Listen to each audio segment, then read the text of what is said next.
ਜੀ ਭਾਈਜਾਨ ਤੁਹਾਡੇ ਨਾਲ ਕਿਵੇਂ ਵਾਕਿਆ ਹੋਇਆ ਤੇ ਕਿੰਨੇ ਬੰਦੇ ਸਨ?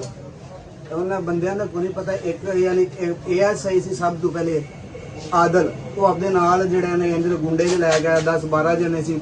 ਮੇਰਾ ਸੀ ਵੀ ਉਹ ਵੀਰੇ ਤਲਕ ਵਾਲਾ ਬੰਦਾ, ਮੈਂ ਨਾ ਅੱਗੇ ਹੋਇਆ, ਉਹਨਾਂ ਇੱਟ ਮਾਰੀ। ਆਦਲ ਕਿੱਥੇ ਡਿਊਟੀ ਕਰ ਰਿਹਾ? ਆਦਲ ਕਿੱਥੇ ਡਿਊਟੀ ਕਰਦਾ? ਆਦਲ ਇਹ ਮੈਨੂੰ ਭਾਈ ਨਹੀਂ ਪਤਾ ਕਿੱਥੇ ਡਿਊਟੀ ਕਰਦਾ। ਉਹਨੇ ਨਾ ਸਿਰ ਦੇ ਵਿੱਚ ਇੱਟ ਮਾਰੀ, ਫਿਰ ਇਧਰੋਂ ਇੱਟਾਂ ਮਾਰਨੀਆਂ ਸਟਾਰਟ, ਇਧਰੋਂ ਮਾਰਨੀਆਂ ਸਟਾਰਟ। ਹਾਲਾਂਕਿ ਮੈਂ ਮੇਰੇ ਕਾਊਂਟਰ ਵਗੈਰਾ ਵੀ ਬੰਦ ਦਿੱਤੇ ਨੇ ਤੇ ਵਜ਼ੀਰੇ ਲਾ ਮਰੀਮ ਨਵਾਜ਼ ਸਾਹਿਬ ਨੂੰ ਅਪੀਲ ਹੈ ਕਿ ਮੇਰੇ ਨਾਲ ਮੈਨੂੰ ਹੱਥ ਤੇ ਲਾਇਆ ਜਾਏ। ਸ਼ਰੀਫ ਬੰਦਾ ਨੇ, ਮੈਂ ਤਾਂ ਸ਼ਰੀਫ ਜਿਹਾ ਬੰਦਾ ਦੁਕਾਨਦਾਰੀ ਕਰ ਰਿਹਾ। ਲੜਾਈ ਦੀ ਵਜ੍ਹਾ ਕੀ ਬਣੀ? ਜੀ ਭਾਈਜਾਨ ਲੜਾਈ ਦੀ ਵਜ੍ਹਾ ਕੀ ਬਣੀ ਜ਼ਰਾ ਇਹ ਦੱਸੋ। ਇੱਕ ਕੇਬਲ ਹੈ, ਇਹ ਦੇਖੋ ਕੰਡੀਸ਼ਨ ਇਹਨਾਂ ਦੀ ਕਹਿ ਸੀ। ਇਹ ਕੇਬਲ ਲੈ ਕੇ ਗਿਆ ਸੀ, ਕਦੋਂ ਲਗਾਇਆ ਸੀ ਇਹ ਵੀ ਕੋਈ ਪਤਾ ਨਹੀਂ। ਉਹਨਾਂ ਨੂੰ ਵੀ ਪਤਾ ਹੁੰਦੇ ਖਰਾਬ ਹੈ, ਫੁੱਲ ਕਾਲੀ ਸਿਆ ਕੇਬਲ ਹੈ। ਤੇ DPO ਸਾਹਿਬ ਨੂੰ ਅਪੀਲ ਕੀਤੀ ਜਾਂਦੀ ਹੈ ਕਿ ਮੇਰੇ ਨਾਲ ਸ਼ਰੀਫ ਜਿਹਾ ਮੈਂ ਸ਼ਹਿਰੀ ਦੁਕਾਨਦਾਰ ਬੰਦਾ, ਮੇਰੇ ਨਾਲ ਜਿਹੜਾ ਨਾ ਅੱਛਾ ਸਲੂਕ ਕੀਤਾ ਜਾਏ, ਮੈਨੂੰ ਇਨਸਾਫ ਦਿਲਾਇਆ ਜਾਏ।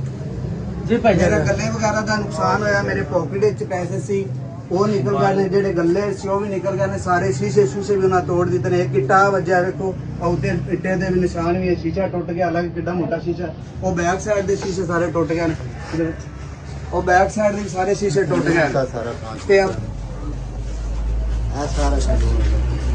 ਸਾਰੇ ਟੁੱਟਾ ਪਿਆ। ਦੁਕਾਨਦਾਰਾਂ ਦਾ ਵੀ ਬਿਆਨ ਲਿਆ ਜੀ। ਦੁਕਾਨਦਾਰਾਂ ਦਾ ਬਿਆਨ ਦੇ। ਹਾਂਜੀ ਬਿਲਕੁਲ ਜੀ, ਇਸੇ ਤਰ੍ਹਾਂ ਹੀ ਹੈ ਕਿ ਅਸੀਂ ਨਿਮਤੁੱਲਾ ਭਾਈ ਦੇ ਬਿਲਕੁਲ ਕਰੀਬ ਹਮਸਾਏ ਆ ਤੇ ਬਹੁਤ ਜ਼ਿਆਦਾ ਹੀ ਇਹਨਾਂ ਨਾਲ ਜ਼ਿਆਦਤੀ ਹੋਈ ਹੈ। ਆਕਾਮ ਵਾਲਾ ਨਾਲ ਸਾਡੀ ਉਹਨਾਂ ਅੱਗੇ ਰਿਕੁਐਸਟ ਹੈ, ਗੁਜ਼ਾਰਿਸ਼ ਹੈ ਕਿ ਇਹਨਾਂ ਭਾਈਆਂ ਨਾਲ ਫੁੱਲ ਤਾਵਨ ਕੀਤਾ ਜਾਏ ਔਰ ਇਹਨਾਂ ਨੂੰ ਇਨਸਾਫ ਦਿੱਤਾ ਜਾਏ। ਔਰ ਜਿਹੜੇ ਭਾਈਆਂ ਇਹਨਾਂ ਨਾਲ ਜ਼ਿਆਦਤੀ ਕੀਤੀ ਹੈ ਉਹਨਾਂ ਨੂੰ ਸਜ਼ਾ ਦਿੱਤੀ ਜਾਏ। ਦੂਸਰੇ ਦੁਕਾਨਦਾਰ ਭਾਈ ਸੁਨਾਨ ਭਾਈ अभी शॉप के पास भाई बिल्कुल मेरे सामने दुकानदार सामने सारा कुछ देख के आया। ਸਾਹਮਣੇ ਦੁਕਾਨਦਾਰ ਆ, ਠੀਕ ਹੈ। ਉਹਨਾਂ ਆ ਕੇ ਇਹਨਾਂ ਨਾਲ ਬੜੀ ਜ਼ਿਆਦਤੀ ਕੀਤੀ ਹੈ ਤੇ ਕਾਫੀ ਜ਼ਿਆਦਾ ਜ਼ਿਆਦਤੀ ਕੀਤੀ ਹੈ ਤੇ ਇਹਨਾਂ ਇੱਟ ਵੀ ਮਾਰੀ ਹੈ, ਠੀਕ ਹੈ। ਤੇ ਉਸ ਤੋਂ ਬਾਅਦ DPO ਡਿਸਟ੍ਰਿਕਟ ਨਨਕਾਣਾ ਸਾਹਿਬ ਉਹਨਾਂ ਦੇ ਅੱਗੇ ਅਪੀਲ ਹੈ ਔਰ ਵਜ਼ੀਰੇ ਆਲਾ ਮਰੀਮ ਨਵਾਜ਼ ਸ਼ਰੀਫ ਦੇ ਅੱਗੇ ਅਪੀਲ ਹੈ ਕਿ ਇਹਨੂੰ ਇਨਸਾਫ ਦਿੱਤਾ ਜਾਏ। ਸ਼ੁਕਰੀਆ।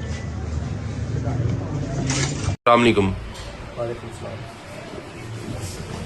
ਕੀ ਨਾਮ ਤੁਹਾਡਾ ਬਈ? ਮੇਰਾ ਨਾਮ ਹਾਫਿਜ਼ ਆਕਾਸ਼ ਅਲੀ ਹੈ। ਤੇ ਕੀ ਮਾਮਲਾ ਬਣਿਆ ਮੋਬਾਈਲ ਮਾਰਕੀਟ ਦੇ ਤੁਹਾਡਾ? ਲੜਾਈ ਝਗੜਾ ਕਿਉਂ ਹੋਇਆ? ਕੀ ਮਾਮਲਾ ਬਣਿਆ? ਮਾਮਲਾ ਇੰਜ ਬਣਿਆ ਕਿ ਮੈਂ ਨਾ ਇਹ ਬਾਈ ਕੋਲ ਨਿਮਤੁੱਲਾ ਨਾਮ ਹੈ ਸ਼ਹਿਰ ਬਾਈ ਦਾ, ਤੇ ਮੈਂ ਇਹਨਾਂ ਕੋਲ ਗਿਆ ਵਾਂ ਤੇ ਡਾਟਾ ਕੇਬਲ ਲੈਣ ਸ਼ਾਮ ਨੂੰ, ਤੇ ਇਹਨਾਂ ਮੈਨੂੰ ਡਾਟਾ ਕੋਲ ਲਿੱਤੀ ਹੈ, ਠੀਕ ਹੈ। ਤੇ ਮੈਂ ਡਾਟਾ ਕੋਲ ਲੈ ਕੇ ਆਇਆ ਵਾਂ, ਉਹ ਕਾਰ ਜਾ ਆਪ ਚਲਾਈ, ਉਹ ਚੱਲੀ ਨਹੀਂ, ਖਰਾਬ ਡਾਟਾ ਕੇਬਲ ਸੀ, ਠੀਕ ਹੈ। ਤੇ ਇਹਨਾਂ ਮੈਨੂੰ ਗਾਰੰਟੀ ਦਿੱਤੀ ਹੋਈ ਸੀ ਕਿ ਭਾਈਜਾਨ ਇਹ ਅਗਰ ਚੱਲਦੀ ਨਹੀਂ ਹੈ, ਕੁਝ ਵੀ ਹੁੰਦਾ ਹੈ ਜਾਂ ਖਰਾਬ ਹੁੰਦੀ ਹੈ ਤਾਂ ਤੁਸੀਂ ਵਾਪਸ ਕਰ ਸਕਦੇ ਹੋ, ਠੀਕ ਹੈ। ਉਹ ਐਵੇਂ ਹੋਇਆ ਕਿ ਮੈਂ ਸੁਬਹ ਗਿਆ ਵਾਂ, ਮੈਂ ਵਾਪਸ ਕਰਨ ਗਿਆ ਵਾਂ ਤੇ ਅੱਗੋਂ ਜਾ ਕੇ ਭਾਈਜਾਨ ਮੈਂ ਉਹਨਾਂ ਨੂੰ ਵਾਪਸ ਕਰ ਲਓ। ਉਹ ਕਹਿੰਦੇ ਨੇ ਕਿ ਭਾਈਜਾਨ ਹੁਣੇ ਵਾਪਸ ਨਹੀਂ ਹੋਣੇ, ਤੇ ਉਹ ਭਾਈ ਨੇ ਕਿਹਾ ਕਿ ਮੈਂ ਵਾਪਸ ਨਹੀਂ ਕਰਨੀ ਹੈਗੀ। ਤੇ ਮੈਂ ਉਹਨਾਂ ਨੂੰ ਕਿਹਾ ਕਿ ਭਾਈਜਾਨ ਮਿਹਰਬਾਨੀ ਤੁਹਾਡੀ, ਸਟੂਡੈਂਟ ਬੰਦਾ ਹਾਂ ਤੇ ਵਾਪਸ ਕਰ ਲਵੋ। ਤੇ ਉਹਨਾਂ ਕਿਹਾ ਕਿ ਵਾਪਸ ਨਹੀਂ ਹੋਣੀ ਭਾਈਜਾਨ, ਠੀਕ ਹੈ। ਤੇ ਉਹ ਮੈਂ ਯਾਨੀ ਕਿ ਜੀ ਸਖਤ ਲਹਿਜੇ ਵਿੱਚ ਬੋਲਿਆ ਥੋੜ੍ਹਾ ਜਿਹਾ, ਉਹ ਅੱਗੋਂ ਮੈਨੂੰ ਮੁੱਕੇ ਮਾਰਨ ਲੱਗ ਪਏ, ਠੀਕ ਹੈ। ਉਹਨਾਂ ਨੂੰ ਚੰਡਾ ਵੀ ਮਾਰ ਗਿਆ ਵਾ, ਠੀਕ ਹੈ। ਅੱਗੋਂ ਉਹ ਮੈਨੂੰ ਇਹ ਕਹਿੰਦੇ ਨੇ ਕਿ ਭਾਈਜਾਨ ਨਾ ਡਾਟਾ ਕੇਬਲ ਚੇਂਜ ਹੋਣੀ ਹੈ ਤੇ ਨਾ ਹੀ ਵਾਪਸ ਹੋਣੀ ਹੈ, ਜੋ ਹੁੰਦਾ ਹੀ ਕਰ ਲੈ, ਠੀਕ ਹੈ। ਉਹ ਤੁਹਾਡੇ ਭਰਾਵਾਂ ਨੂੰ ਬੁਲਾਇਆ ਸੀ ਤੇ ਭਰਾਵਾਂ ਨੂੰ ਬੁਲਾ ਕੇ ਮੈਨੂੰ ਆ ਕੇ ਇਹਦੇ ਭਰਾਵਾਂ ਨੇ ਮੈਨੂੰ ਪਕੜਿਆ ਵਾ, ਤੇ ਮੈਨੂੰ ਚੰਡਾ ਮਾਰਨ ਲੱਗ ਪਿਆ ਵਾ, ਮੁੱਕੇ ਮਾਰਨ ਲੱਗ ਪਿਆ ਵਾ, ਠੀਕ ਹੈ। ਤੇ ਇਹ ਗੱਲਬਾਤ ਹੋਈ ਹੈ ਜੀ। ਬਸ ਮੈਂ ਇਹ ਕਹਿਣਾ ਕਿ ਇਹਨਾਂ ਜਿਹੜਾ ਮੇਰੇ ਤੇ ਆ ਕੇ ਜ਼ੁਲਮ ਕੀਤਾ ਵਾ ਨਾ, ਤੇ ਮੈਂ ਇੱਕ ਹਾਫਿਜ਼ ਕੁਰਾਨ ਹੋਣ ਦੇ ਯਾਨੀ ਬਾਵਜੂਦ ਮੈਂ ਕਹਿਣਾ ਵਾ ਕਿ ਅਗਰ ਇਹ ਕਹਿੰਦੇ ਨੇ ਕਿ ਭਾਈਜਾਨ ਮੈਂ ਤਾਂ ਇਸ ਕਦਰ ਜ਼ੁਲਮ ਨਹੀਂ ਕੀਤਾ, ਕਸਮ ਉਠਾਉਂਦੇ ਜਾ ਕੇ ਮਸਜਿਦ ਵਿੱਚ ਜਾ ਕੇ ਇਸੀ ਭਾਈ ਤੇ ਜ਼ੁਲਮ ਨਹੀਂ ਕੀਤਾ, ਉਹਦਾ ਜਿੰਨਾ ਵੀ ਫਿਰ ਮੈਂ ਕਸੂਰਵਾਰ ਹੋਵਾਂਗਾ। ਹਾਂਜੀ ਭਾਈ, ਮੈਂ ਆਇਆ ਉੱਥੇ ਦੁਕਾਨ ਤੇ ਭਾਈ ਨੂੰ ਮੈਂ ਕਿਹਾ ਭਾਈ ਮਸਲਾ ਕੀ ਬਣਾ, ਤੁਸੀਂ ਕਿਉਂ ਬਾਲ ਨੂੰ ਮਾਰਿਆ? ਉਹਨਾਂ ਕਿਹਾ ਤੂੰ ਮਾਮੇ ਹਾਂ ਲੱਗਣਾ ਐ, ਤੂੰ DC ਲੱਗਾ ਸਾਡੇ ਤੇ। ਉਹਨਾਂ ਆ ਕੇ ਮੇਰੇ ਤੋਂ ਮਾਰਨਾ ਸ਼ੁਰੂ ਕਰਤਾ ਵਾ। ਉਹ 3 ਭਰਾ ਆਏ ਸੀ, ਕੋਈ 5-6 ਮੁੰਡੇ ਹੋਰ ਰਲ ਕੇ ਨਾ ਮੈਨੂੰ ਕੁੱਟਿਆ ਵਾ। ਦੋਵਾਂ ਭਾਈਆਂ ਨੇ ਮੈਨੂੰ ਮਾਰਿਆ, ਨਾਲ ਦੁਕਾਨ ਵਾਲਾ ਪਕੜ ਕੇ ਮੈਨੂੰ ਨਾ ਉਹਨਾਂ ਕੁੱਟਵਾਇਆ ਨਾ ਸਾਰਿਆਂ ਨੂੰ, ਜਿਹੜੇ ਵੀ ਨੇ ਉਹਨਾਂ ਨੂੰ ਛਡਾਉਣ ਦੇ ਬਜਾਏ ਮੈਨੂੰ ਪਟਵਾਇਆ ਵਾ। ਸਿਰ ਕਿਵੇਂ ਪਾਟਾ ਤੇਰਾ? ਇਹ ਨਾ ਮੈਨੂੰ ਨਾ ਲੜਾਈ ਦੌਰਾਨ ਇਹਨਾਂ ਮੇਰੇ ਕੱਚ ਮਾਰਿਆ ਵਾ। ਇਹ ਦੇਖੋ ਪੁੱਤਰ, ਇਹ ਵੇ ਆ ਮੇਰੀ ਅੱਖ ਜ਼ਾਇਆ ਹੋਣ ਤੋਂ ਬੜੀ ਮੁਸ਼ਕਲ ਬਚੀ ਹੈ, ਅੱਲਾ ਲਈ ਜੋ ਵੀ ਹੈ। ਲੇਕਿਨ ਗਹਿਰੀ ਸੱਟਾਂ ਲੱਗੀਆਂ ਨੇ, ਸਿਰ ਤੇ ਵੀ ਲੱਗੀਆਂ ਨੇ, ਪਿੱਛੇ ਕਮਰ ਤੇ ਵੀ ਲੱਗੀਆਂ ਨੇ, ਨਿਸ਼ਾਨ ਵਗੈਰਾ ਸਾਰੇ ਜੋ ਨੇ।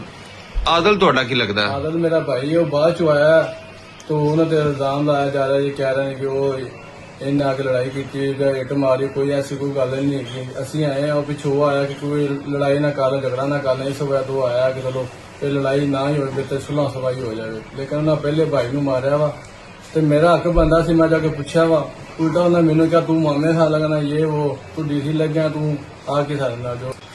ਇਹ ਨਾ ਮੇਰੇ ਛੋਟੇ ਭਾਈ ਸੀ, ਉਹਦੇ ਨਾਲ ਨਾ ਇਹਨਾਂ ਮਾਰਿਆ ਕੁੱਟਿਆ ਉਹਨੂੰ, ਤੇ ਮੈਂ ਵੱਡਾ ਭਾਈ ਮੇਰੇ ਨਾਲ ਗਿਆ ਉੱਥੇ, ਤੇ ਮੈਂ ਇਸ ਪਰ ਉਹਨਾਂ ਦੇ ਪਿੱਛੇ ਆਇਆ ਕਿ ਇਹ ਲੜਾਈ ਝਗੜਾ ਨਾ ਕਰਨ, ਉਸ ਰੋਕਣ ਵਾਸਤੇ ਮੈਂ ਇਹਨਾਂ ਦੇ ਪਿੱਛੇ ਆਇਆ। ਤੇ ਉਲਟਾ ਦੁਕਾਨਦਾਰ ਜਿਹੜੇ ਨੇ ਉਹਨਾਂ ਜਿਹੜਾ ਉੱਥੇ ਹੈਗੇ ਸੀ ਉਹ ਮੌਜੂਦ ਸੀ, ਉਹਨਾਂ ਮੇਰੇ ਤੇ ਇਲਜ਼ਾਮ ਲਗਾ ਦਿੱਤਾ ਹੈ ਕਿ ਮੈਂ ਸਿਰ ਪਾੜਿਆ ਜਾਂ ਮੈਂ ਇਸ ਤਰ੍ਹਾਂ ਦੀ ਕੋਈ ਜ਼ਿਆਦਤੀ ਕੀਤੀ ਹੈ।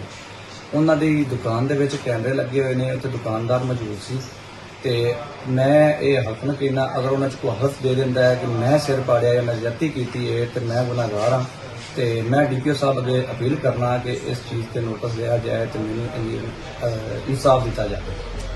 ਮੇਰੇ ਖਿਲਾਫ ਇਹਨਾਂ ਨੇ ਝੂਠੀ ਸਾਜ਼ਿਸ਼ ਕੀਤੀ ਹੈ ਕਿ ਉਹਨਾਂ ਸਿਰਫ ਇਸ ਪਰ ਕੀਤਾ ਹੈ ਕਿ ਮੈਂ ਪੁਲਿਸ ਵਿੱਚ ਹਾਂ ਤੇ ਇਹ ਜਲਦੀ ਟਾਰਗੇਟ ਹੋ ਜਾਏਗਾ ਤੇ ਇਹਨਾਂ ਨੂੰ ਬਲੈਕਮੇਲ ਕਰਕੇ ਇਹਨਾਂ ਕੋਲ ਪੈਸੇ ਲੈ ਜਾਣਗੇ ਤੇ ਇਹਨਾਂ ਨੂੰ ਬਲੈਕਮੇਲ ਕੀਤਾ ਜਾ ਸਕਦਾ ਹੈ ਤਾਂ ਕਿ ਅਸੀਂ ਪੁਲਿਸ ਵਿੱਚ ਇਹਨਾਂ ਖਿਲਾਫ ਐਕਸ਼ਨ ਜਲਦੀ ਲਿਆ ਜਾਏਗਾ।